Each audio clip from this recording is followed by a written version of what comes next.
Бәріне сәлем, сіздермен Жансая каналыма қош келдіңіздер. Бүгін сіздермен беляши рецептімен бөлісетін боламын. Жылы сүтке жылы суды қосып, үстінен ашытқымызды қант және де тұз, күнбағыс майын қосып араластырамыз. Жақсылап араластырамыз. Үстінен бір жұмыртқаны жарып қосамыз да, оны да араластырып, ұнды аз-аздан қосып, қасықпен араластырамыз. Енді қолымызбен жұмсақ қамыр илейміз. Қамырымыз қолымызға жабысатын болу керек. Жұмсақ етіп илейміз біріккенше.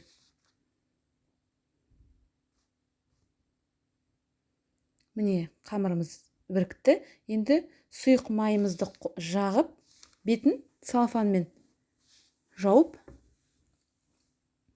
1 сағатқа крышкасын жауып алып қоямыз. Енді салмасына кірісейік. Сиыр етінің фаршының үстінен үккіштен өткен бір жуа қосып, қалауыңыз дәміне қарай тұз, бұрышын қосып, жақсылап қолымызбен араластырамыз.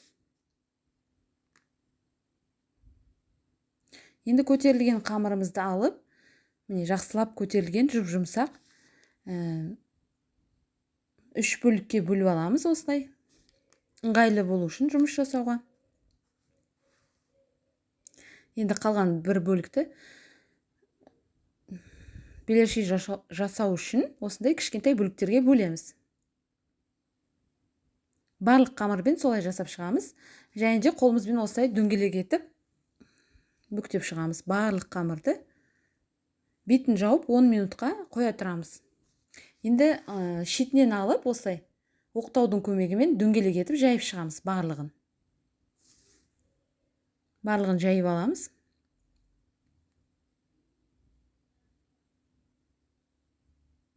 Мінекей осындай қылып. Енді ортасына салмасын үлкен қасықпен бір қасықпен салып шығамыз. Және де осы фарштарымызды пышақтың көмегімен видеода көрсетілгендей етіп жағып шығамыз.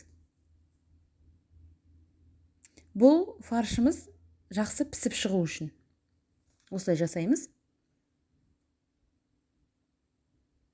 Барлығына.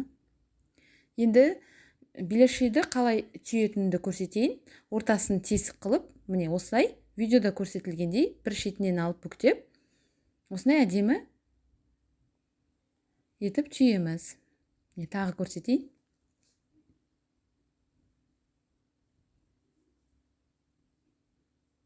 Міне барлық беляшиіміз дайын. Енді бетін басып, тағы да қоямыз да, қызып тұрған майымызға орташа отта осылай беляшилерімізді қып-қызыл қылып пісіріп аламыз.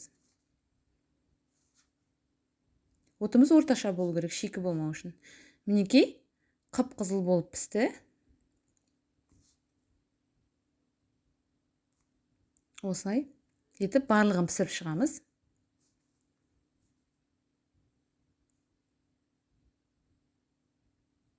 Беляшилеріміз өте дәмді, сочный болады.